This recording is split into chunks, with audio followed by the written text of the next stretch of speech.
I'm Cynthia James, and this network is about changing lives one woman at a time.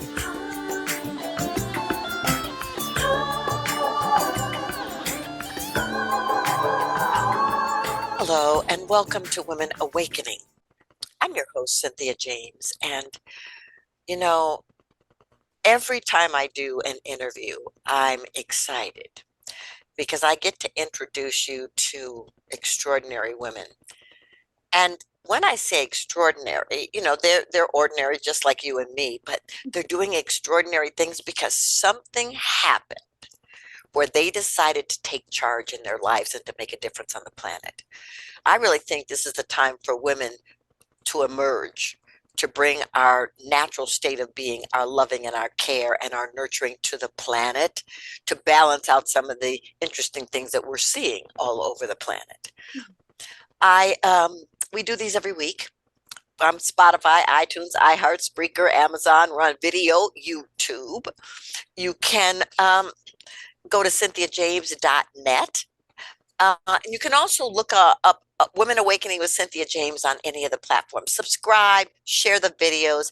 I guarantee you, every single woman will bring a spark to you that is unexpected.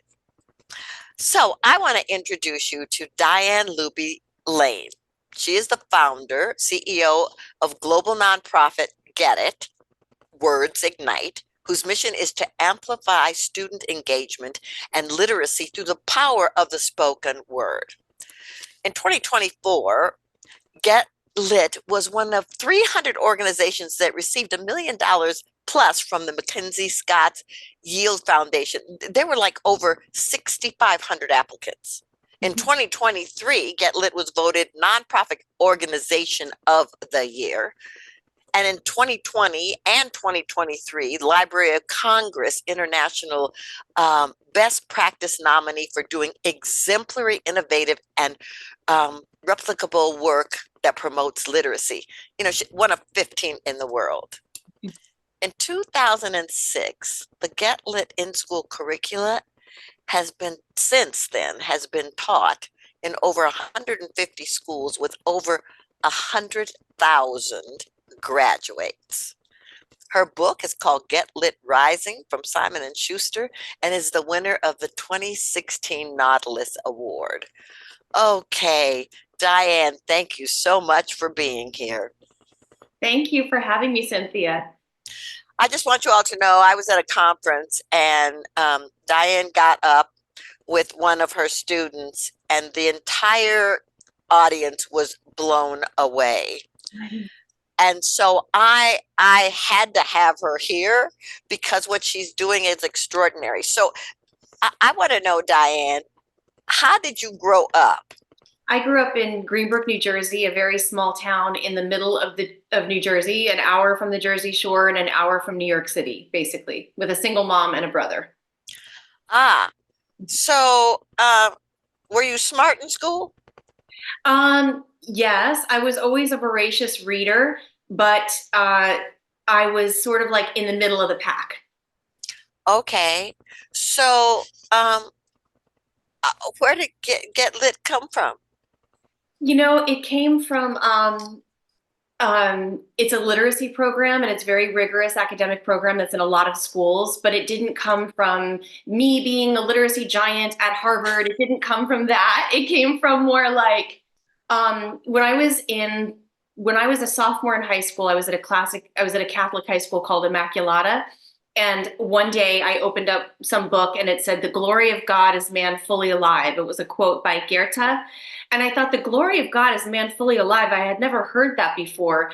It was like, you've got to do this, you've got to do that, you've got to do this to be a good person. But the glory of God is man fully alive. It just clicked, like our purpose here is to be fully alive, versions of ourselves. And for me, that meant it ended up through the evolution of all the things I'd experienced, having a place for young people to be seen, to be loved, to be heard, all the things that I felt like weren't happening in the world. I wanted to kind of create that kind of space. And I loved poets. I loved books. I didn't love poets yet, but I loved books and just thought if I could connect young people to books, it maybe will save them as it saved me.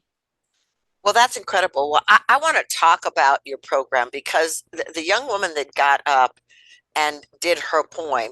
You know, I love Amanda Gorman and some of the other poets out here that are doing incredible things. But it's amazing to be sitting in an audience, and this is not a famous person that just gets up on a stage and speaks in a way that is heart touching. So, talk to us about how the program works. I mean, Amanda is very special, but that all young people are special and have something to share, and they start out. Imagine if Amanda didn't have a place to hear her or to share her words. We would never know. I mean, Amanda would probably find another way to get it out because she's an unstoppable force. But we know a lot of young people that share stories, and we're just blown away. So we go to schools, and it's in English class. It satisfies the standards for English in California and all over the country. And we say, claim your poem, claim your life. So we ask young people to select a classic or contemporary poem. We come in with like 200 options, and it changes every year. And we say, select the poem that hits your heart. So they have active choice.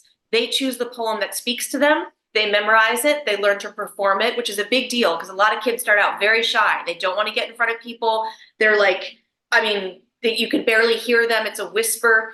But they get to the point where they can share it, be heard. Now we know who you are by what poem you claimed. It's often teachers say, that's the first time I understood my student, because it tells you a lot by what poem someone claims. It's often very surprising. And then they respond with their own spoken word poems, with their own writing that they edit and edit and edit until it rises to the level of the classic that they memorize and perform as well. Yeah, you had us do that at the conference. And I got to tell you, it was so interesting to watch how all these leaders got nervous. I know. Cynthia, you know what's funny is that, and you were one of the winners because you're just that incredible, of course. But it was interesting because all week long, people would follow me like big leaders, and they'd say, can I read you my poem? Isn't it funny? It's like we're all just little kids that want to be heard, no matter who we are. Absolutely. Well, and for anybody listening, it's one thing to go, oh, I love the way this was written. But then when somebody says, now bring your poet to the place, to the platform, you start doubting yourself. Yeah. So I want to know, so the kids go through, 100,000 graduates is a large number. What happens? What have you noticed has happened with these kids once they've gone through this program? It's completely transformational, because for an individual, it's transformational. I'll give you an example. This is an example from a long time ago. In 2006, when I taught the program in Fairfax High School, there was a girl who had just arrived from China. She was really shy. She was worried about her ability to speak English. She was in a class, and I taught 2 classes back to back at Fairfax High School, which is a very LAUSD class with 40 kids. She's in one of the classes. She wrote her response, and she wrote a response about puppies, her new puppy. And then she had to and then she performed it. We did like a slam, a poetry slam. So period 3 performed for period 4 performed for period 3. And then each class voted for the winner. She was one of the winners. And she was so blown away. She wrote me this note afterwards, and she's like, because she was so new to this country. She didn't have any friends. She didn't have any community. She doubted her voice, her ability to communicate, but she was able to share this poem about puppies and was one of the winners from the other class. And then other people are coming up to you. Well, I have puppies. Well, So it can really change an individual, their entire experience of who they are. It can be that profound. Oh, I'm a poet. People even just stopping and just saying, wait, I'm a poet? It's like, yeah, you're a poet, So it can change an individual sense. It changes the culture of a classroom, because now we know who who we are. We have greater empathy and understanding and camaraderie. It changes the culture of a school, because now the poets are the cool kids. They're the spoken word kids that go to class and perform for different holidays and events at school. And then those poets now, over all these years, of course, our poets have gone from their schools or the culture of the school. They don't want to stop. So then they come to Get Lit after school, and they're part of other programs. We had 29 Get Lit poets from different high schools write a movie called Summertime that opened to Sundance. Yeah. And Wow. they have performed at the White House 3 years, and they were United Nations ambassadors. So it just grows and grows and grows, and it becomes world changing, really. Well, what I love about this is that, we're living in times where kids feel so unsure, um, unsure, unsafe, unheard. Yeah. And to have a vehicle where there's no judgment really, it's just you get to express what Mhm. wants to come through you. Yeah. Talk to me about some of the events that you have that are outside of the school system. Every year we host something this is our 13th year, called the Classic Slam. It's one of the largest slams in the nation. It's gigantic. It spans a week. So if you can imagine, in all these different high schools, they're having internal slams to get the top 6 poets. Then the whole school, or a bus of 50 kids will, let's see, it's called the Classic Slam, and it spans a week. So these schools will bus in. So you've got South LA, the West Side, the Valley, Central Valley, coming in from like San Diego. You've got all these different worlds colliding at the LAT Theater, which is downtown Los Angeles. They all bus in, they get off the buses. You have the top 6 poets from each school representing their school. But the entourage are all other kids that have taken the class. So they're all there supporting. So it's a theater filled with over 1,000 kids, and it spans, a couple days. So then you have the top 4 teams, you have quarterfinals, and then you have semifinals. The top 4 teams go on to the finals, and the finals are at another theater. We've had it at the Orpheum, the Ace, the Wilshire, Ebell, and they get thousands of dollars worth of cash awards. We have luminary poets judging. Amanda Gorman judged one of our contests one year. Like, it's really exciting. They get a lot of press. We're going to film it and put it on PBS this year. So, it's really exciting for our kids. That's called the Classic Slam, and it's happening this year in April, but it happens every year. And we have events all year long. We have a poetic convergence that happens in the fall, where we train about 200 teachers and student leaders. There's a lot of opportunities for young people and teachers to get involved. Well, I love this. So, do you feel that young people being able to express on this level can have impact on our culture? Yes, I do. Even being a mom, I have 2 children who are in college, and um,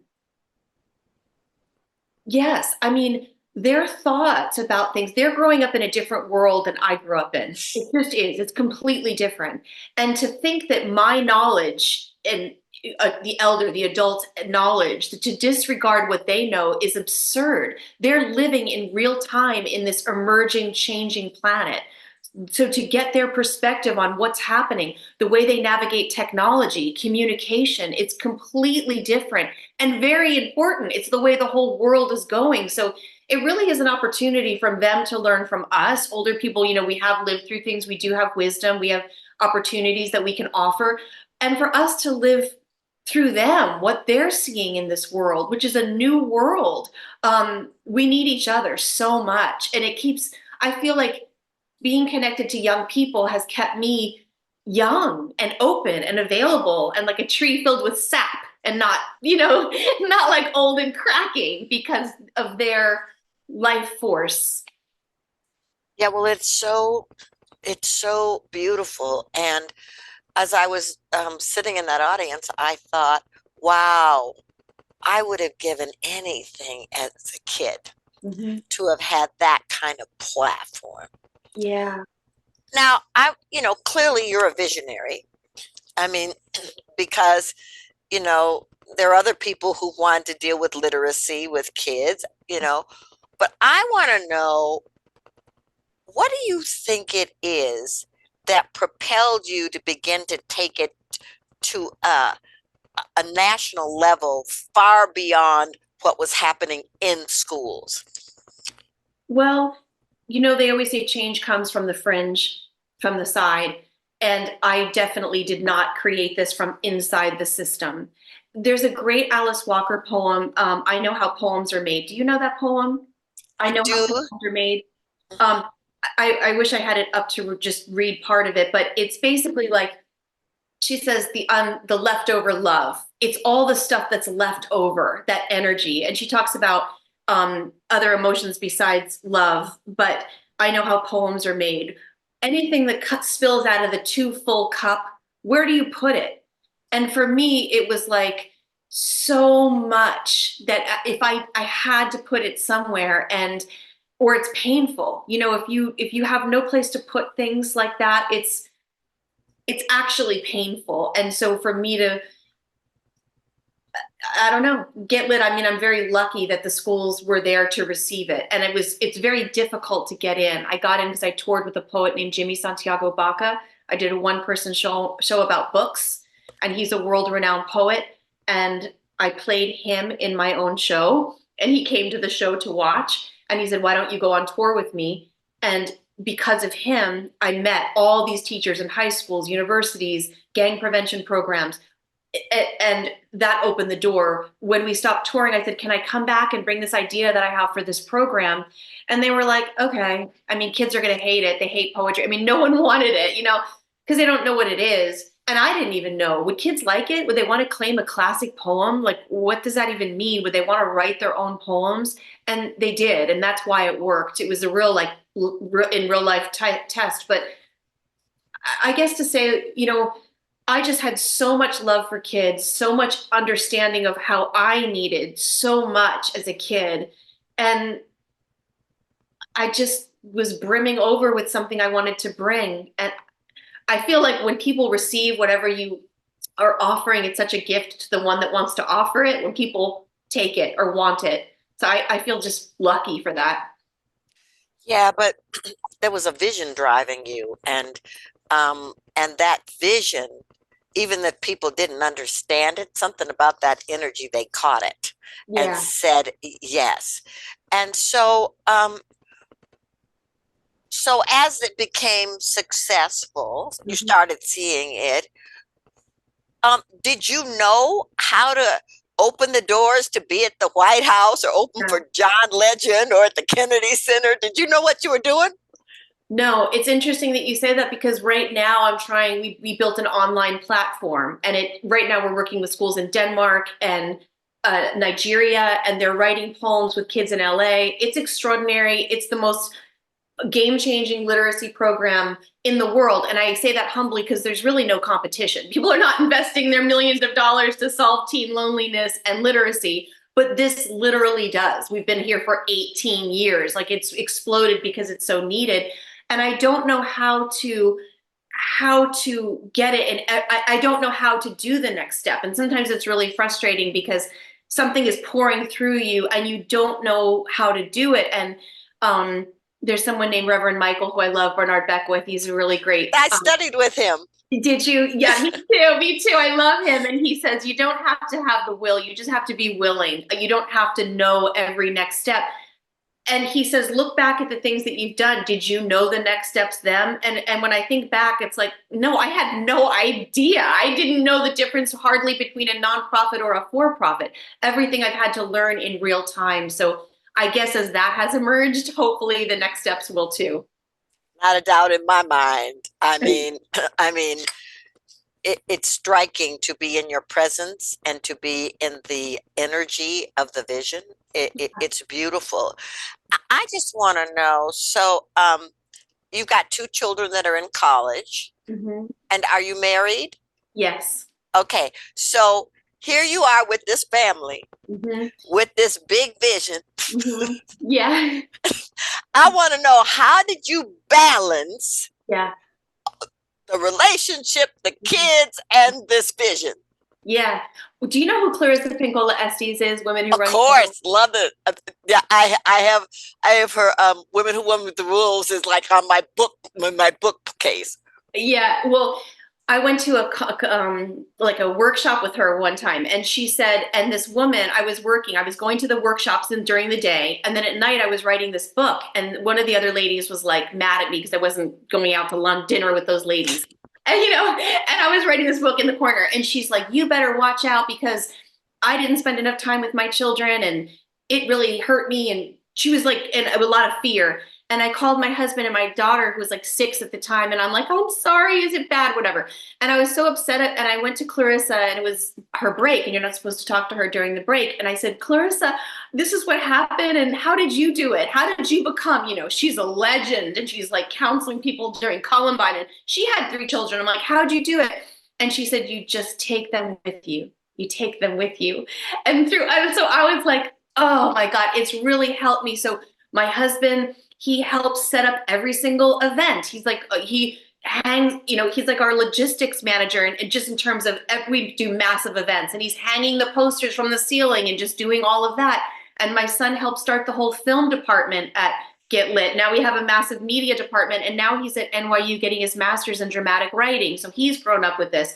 My daughter, she's more like, we've had poets sleeping on our couch forever. They've been part of our family. They're like it's just a very integrated world. And my daughter, she likes economics, but she likes doing the money and the business part of entertainment and sprawling creative places. So they all have found their place in this world. They've merged.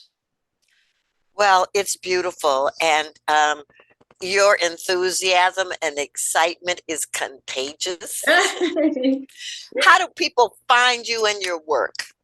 Well, they go to getlit.org, and all of our programs are there. And I'm at Diane at getlit.org if they want to reach out to me directly. But yeah, we love partnering with people. Yeah, well, I'm extraordinarily happy to know you and what you're doing. I ask the same last question of every guest on this show. This show is called Women Awakening.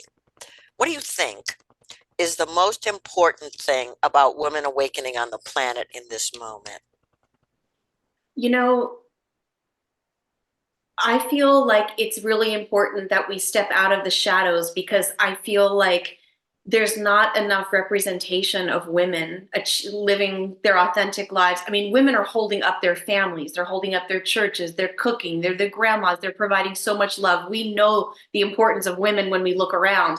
I, as a female leader, when I look, in those dark moments where I'm trying to find something to hang on to, like I said, going to Clarissa, how do I do it?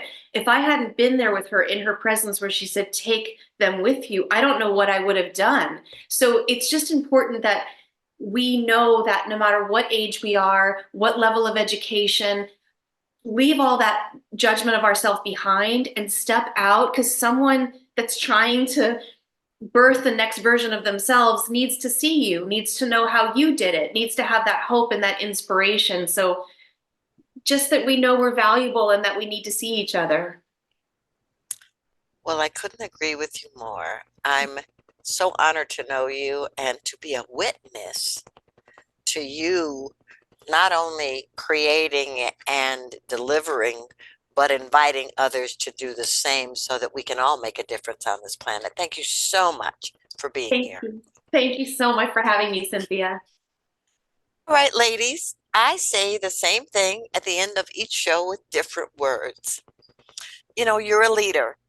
You're a visionary. You are powerful. You are dynamic. You would not be on this planet if you weren't essential. So how about you deciding to step up and step out? Spread your wings. If you've been listening to this show for any length of time, you know that every woman has said, well, I started, but I didn't exactly know what I was doing, but I just moved. And that's the universe is saying the same thing to you. Just move and it will support you. Thank you so much for being here. I love you, and I'll see you next time.